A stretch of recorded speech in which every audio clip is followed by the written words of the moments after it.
आज की कहानी का नाम है कप्तान, जिसकी रचनाकार हैं शिवरानी देवी प्रेमचंद। जोरावर सिंह की जिस दिन शादी हुई उसी रोज जोरावर सिंह को कप्तानी मिल गई। घर में आकर बोला, तुम बड़ी भाग्यवान हो, कल ही तुम आई और आज मैं कप्तान बन बैठा। उसकी बीवी का नाम सुभद्रा था। सुभद्रा ये सब सुन के खुश होने के बजाय चिंतित हो गई। जोरावर ने पूछा, तुम तो खुश मालूम नहीं हो रही हो, क्या वजह है? सुभद्रा ने कहा, जिसकी खुशी आप मना रहे हैं अंदर ही अंदर वो एक गम छिपे बैठा है। गम? कैसा गम? इस उमंग के दिनों में गम का नाम ही क्या है? बहू आई शाम को, सुबह अच्छा ओहदा मिल गया। इससे ज्यादा खुशी की बात मेरे लिए और तुम्हारे लिए और हो ही क्या सकती है? सुभद्रा ने कहा, जरा ठंडे दिल से सोचे कि ये दोनों खुशी की बातें नहीं हैं। मेरा आना ये भी एक तरह की जिम्मेदारी है, तुम्हारी और मेरी दोनों की। और जो आपको ओहदा मिला है इसमें भी कर्तव्य का अपना एक बंधन है।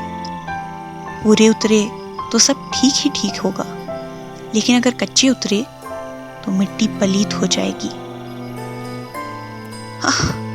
तुम तो न मालूम क्या क्या बातें बक गई। मेरी समझ में खाक पत्थर कुछ भी नहीं आया।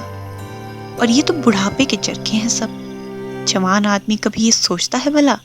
क्या कर्तव्य, क्या काम की बातें लेके बैठ गई हो। जोरावर बोला, ये तुम्हारी समझ नहीं आएगा। इसको बारीकी से जो दोनों के विषय में सोचो तो ये दोनों महंगे सौदे हैं। सुभद्रा ने उसे कहा। जोरावर, मैं ये सब सुनना नहीं चाहता तुम्हारे मुंह से। इस उम्र में कोई भला ये बातें करता है? मैं सच कहता हूं तुमसे, मैं अभी अम्मा से ये बताया भी नहीं कि मुझे ओहदा मिला है। सीधा तुम्हारे पास आया ये खुशखबरी देने के लिए। तो बताइए माता जी से, अभी बताइए। अच्छा, मैं जाता हूँ। तुम्हारे पास तो बहुत उपदेश सुने, देखूं अब अम्मा जी भी कोई उपदेश सुनाती है या नहीं। सुभद्रा ने कहा, अम्मा जी सुनाए तो मुझसे कहीं ज्यादा सुना सकती हैं, और मुझसे ही कहीं ज्यादा दुनिया का तो उन्हें ज्ञान है। जोरावर, पूरे उम्र में मैं भी तुमसे ज्यादा हूं, लेकिन जबान तो तुम्हारी मुझसे ज्यादा है। चलो अच्छा, अब मैं जाता हूं। उठ करके जोरावर माँ के पास पहुंचा। माँ ने उस समय गाना गवाने के लिए गाने वालियों को बुला रखा था। माँ की पैर छूते हुए बोला, अम्मा, तुम्हें खुशखबरी सुनाता हूं, मैं कप्तान हो गया। माँ बेटे को सीने से लगाकर बोली, बेटा, जो काम तुमको सौंपा गया है ईश्वर करे तुम उसमें सफल हो। सफल? ये शब्द सुनकर जोरावर अपने मन में उसे दोहराने लगा। अपने दिल से पूछता है, क्या इस शब्द में जो सुभद्रा ने कहा था, क्या माँ के दिल में भी वही बात है? ये सफल शब्द। अगर मैं माँ से पूछने लगूं कि ये सफल लफ्ज आपने क्यों कहा, क्या आपके मन में भी कोई सफल विफल होने का रहस्य है? जरूर इन्होंने भी इसमें कुछ माने मतलब लगाए होंगे। अगर पूछता हूं तो वो भी मुझे उपदेश देने लग जाएंगी। मगर कुछ बोला नहीं। माँ, मुझे कल ही जाना होगा। कल का शब्द सुनकर ही माँ कुछ दहल सी गई। अभी कल ही तो बहू घर आई है और कल सुबह ही ये चला जाएगा। माँ पर जैसे एक बोझ सा लद गया। रात को जब सुभद्रा के पास पहुंचा, बोला, कल तो मुझे जाना है, पर एक बात का अफसोस है कि मैं कल ही चला जाऊंगा तुम्हें छोड़ के। ये बात मुझे तकलीफ दे रही है। सुभद्रा ने कहा, सिपाही और कप्तान के लिए ये सोचना बिल्कुल गलत है, क्योंकि उसकी ड्यूटी जो है, जहां ओहदा मिलता है, ओहदे के सामने मौत सर पर रहती है। जिस खुशी से आप ओहदे को गले से लगाते हैं, उसी तरह खुशी से कप्तान और सिपाही की मौत को भी गले से लगाना चाहिए। कर्तव्य के सामने विमुख होना ये बहादुर का काम नहीं है, फिर कैसी माँ, कैसी बीवी और कैसी ये दुनिया। उसको तो जो काम मिला है उसे ठीक से अदा करना चाहिए। कहीं ज्यादा बेहतर है कि भागता हुआ सिपाही मौत को गले से लगाए। उसके लिए तो दो ही रास्ते हैं, या तो विजय या फिर मौत। जोरावर का चेहरा उतर सा गया। अभी से ऐसी बातें? बोला, क्या मैं मौत के मुंह में जा रहा हूं? आज 50 बरस से सिपाही कप्तान मुफ्त का खाते हैं सरकार के यहाँ। वहां ना मौत है ना कुछ, मौत का निशान भी नहीं है। सुभद्रा ने कहा, अगर लड़ाई नहीं है, झगड़ा नहीं है, मुफ्त की तनख्वाह ही खानी है, तब तो कोई बात नहीं। अगर हो तो ये ड्यूटी आपको करनी ही है, जिसमें या तो विजय है या तो मौत, दूसरा कोई रास्ता नहीं होता। जोरावर ने कहा, हाँ हाँ ठीक है, वो तो वक्त की बात है, आज तो इसका कोई जिक्र नहीं है। और मान लो मैं लड़ाई में काम आऊं?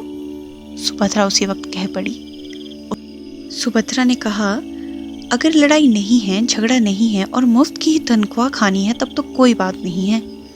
लेकिन अगर ऐसा नहीं है तो ये ड्यूटी आपकी कहती है कि या तो विजय या तो मौत, दूसरा कोई रास्ता नहीं है। जोरावर बोला, अरे बस करो, ये तो वक्त आने की बात है, आज तो इसका कोई जिक्र ही नहीं है। और मान लो मैं लड़ाई में काम आऊं भी तो? सुभद्रा ने टूकते हुए कहा, उस वक्त मैं सर ऊंचा करके चलूंगी। हाँ, आप भाग आए, उस वक्त मैं आपकी सूरत देखना भी गवारा नहीं कर सकती। सारी रात इसी तरह गपशप में बीत गई। तब तक सुबह हो जाती है और समय हो जाता है जाने का। दरवाजे पर आदमी खड़े हैं और जाने की पूरी तैयारी चल पड़ी है। जोरावर बार बार अंदर जा रहा है और बार बार बाहर आ रहा है, जैसे अब उसका जाने का मन ही ना हो। सुभद्रा ने कहा, अजी समय हो गया है, गाड़ी का समय हो गया है, आ जाइए। जोरावर, ये कमबख्त तो जैसे यमदूत की तरह सर पे सवार हो जाते हैं।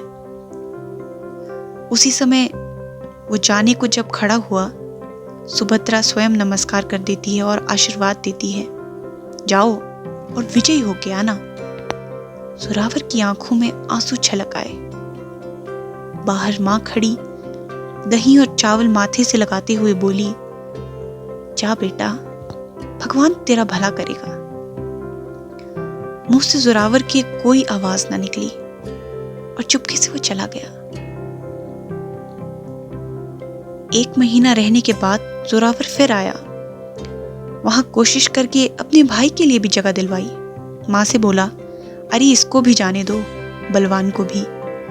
माँ ने कहा, ले जाओ बेटा, बलवान तो तुम्हारे जाने के बाद से ही सोच रहा था, कई बार कहा भी था। बड़े साहब खुश हैं मुझसे, नहीं तो ये जगह किसी और को दे देते। बड़ी मुश्किल से बात चलाई है मैंने। ये बात सुन के सुभद्रा जरा मुस्कुराई। वो मुस्कुराहट जैसे एक व्यंग्य के समान थी। जोरावर ने कहा, तुम्हारी हंसने की आदत बड़ी खास है, शायद तुम मेरी बात पर हंस रही हो। सुभद्रा ने कहा, मैं तुम्हारी बातों पर नहीं हंस रही, मैं तुम्हारी नादानी पर हंस रही हूं। तुम मुझसे उम्र में छोटी हो सुभद्रा, तुमको मेरी नादानी नहीं देखनी है। सुभद्रा ने कहा, स्वार्थ जो है आदमी में, वो आदमी को अंधा बना देता है।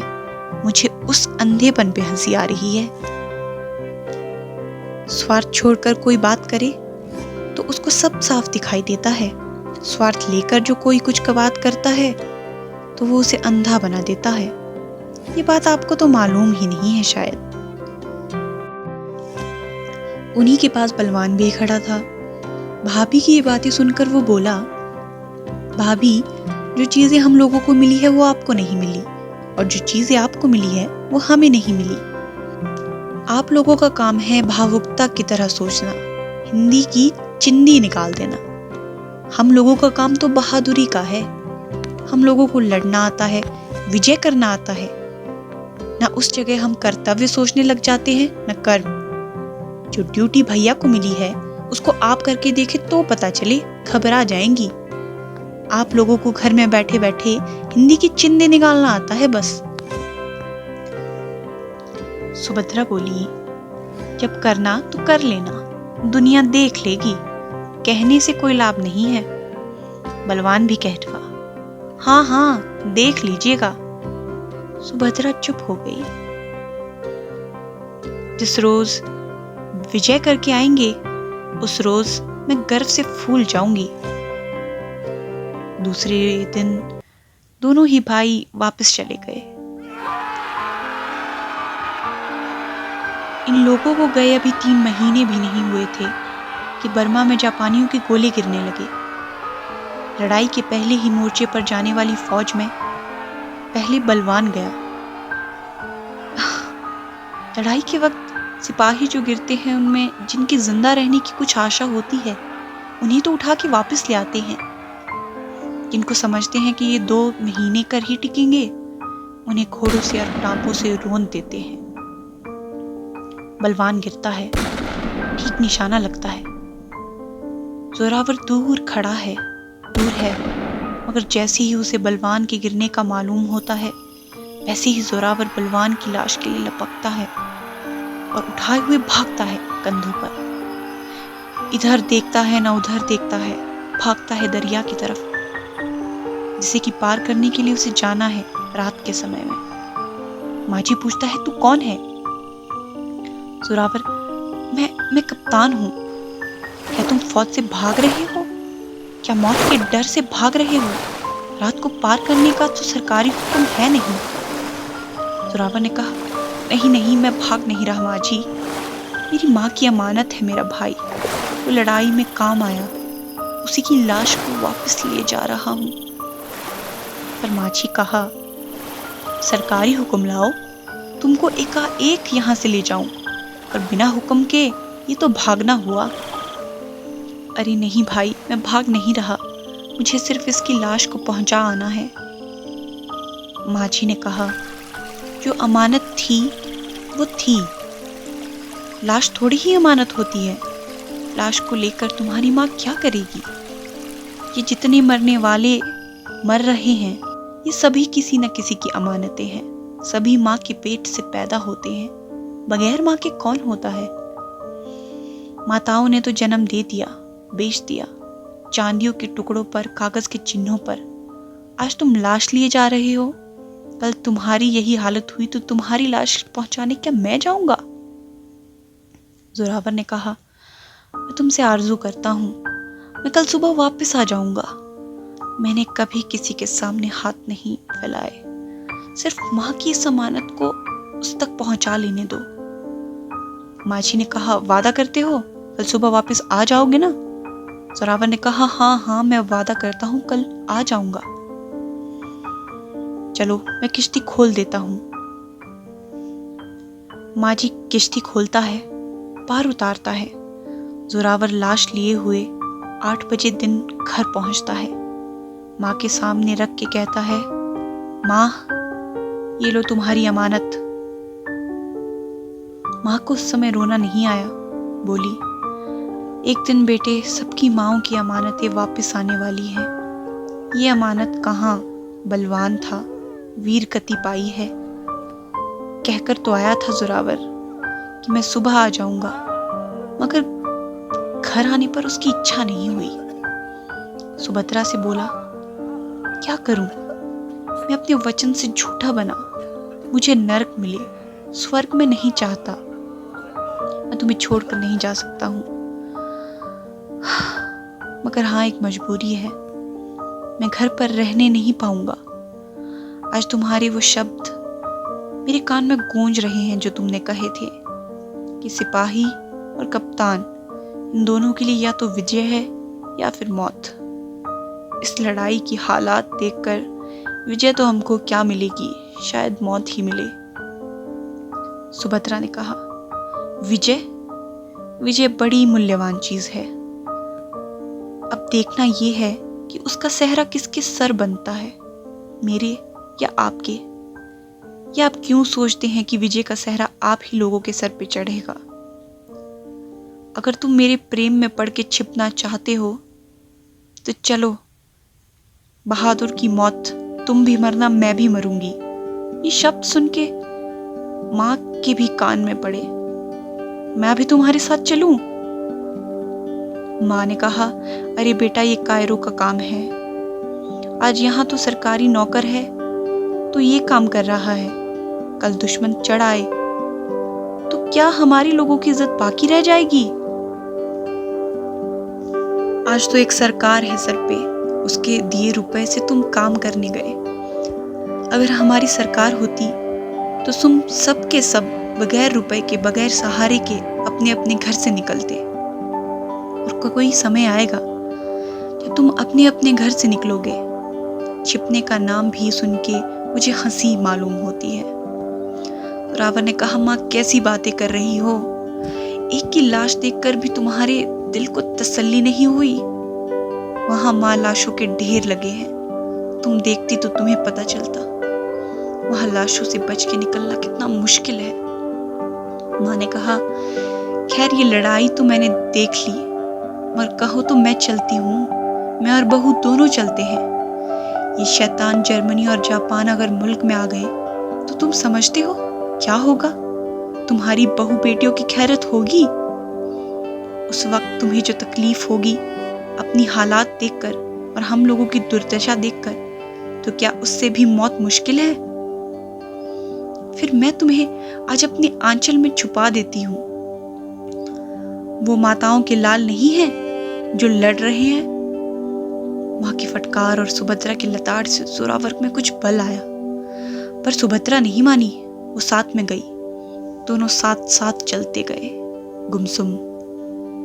न कोई किसी से बोला न चाला, जैसे कोई अपरिचित हो दोनों। जब दरिया के किनारे पहुंचे तो माझी ने पूछा, कप्तान साहब आ गए? उस समय जोरावर के दिल में महान सी शक्ति उमड़ आई, जैसे कोई सोया हुआ जाग गया हो। माझी ने पूछा, ये तुम्हारे साथ स्त्री कौन आई है? जोरावर ने कहा, ये मेरी स्त्री है। ये गुलाब का ऐसा फूल क्यों लाए हो? ये तो नरसंहार है। सुभद्रा ने कहा, नरसंहार है तो क्या घबराने वाली बात है? आदमी ने अगर जन्म लिया है तो मरने के लिए ही तो लिया है। कुत्तों की मौत से बहादुरों की तरह मरना फिर भी अच्छा है। इतना कहते हुए सुभद्रा मुस्कुरा कर उठी।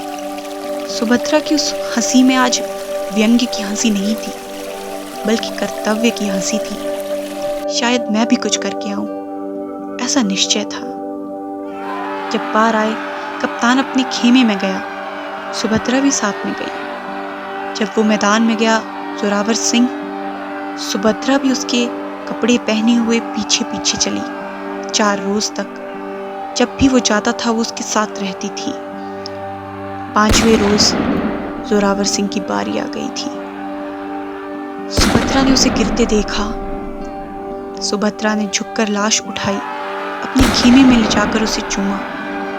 लाश निर्जीव पड़ी थी। उस समय उसके मुंह से निकला, हाँ तुम विजयी हो, तुमने वादा पूरा किया। अभी थोड़ी देर में मेरी भी तो यही हालत होगी। माझी के पास जाती हुई सुभद्रा बोली, माझी, ये मेरी लाश है, बता देती हूँ, माझी को वापस ले आना उनकी अमानत।